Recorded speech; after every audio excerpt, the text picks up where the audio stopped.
Donc je suis ici à Ronex, ce qui est sans doute pour plusieurs témoins un peu surprenant, mais c'est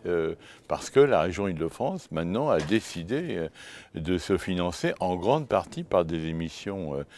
socialement et écologiquement responsables. On avait commencé en 2012, on le poursuit cette année, et cette fois on franchit une limite très importante puisqu'on est à 600 millions souscrits alors que presque 750 millions ont été demandés. Par conséquent, une émission réussie,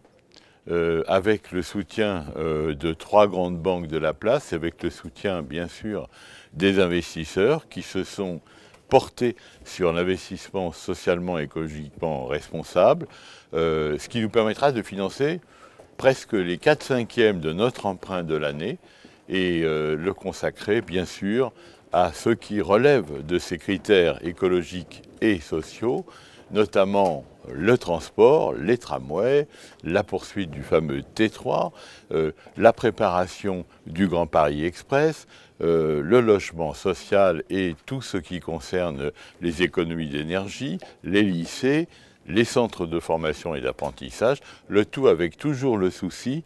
de croiser ces deux critères écologiques et socialement responsables. Il semble que la finance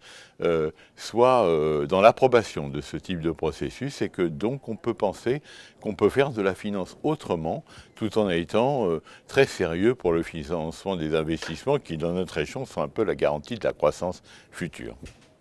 Nous sommes ravis d'accueillir aujourd'hui la région Île-de-France et son président Jean-Paul Huchon pour la levée obligataire verte de la région qui a atteint 600 millions d'euros. C'est donc un record absolu pour la région qui montre à quel point l'investissement socialement responsable est en évolution forte puisque 84% de la souscription a été réalisée par des investisseurs socialement responsables, c'est-à-dire des investisseurs qui intègrent des éléments extra-financiers dans leurs décisions de gestion, à la fois donc des critères sociaux, sociétaux, environnementaux et de gouvernance.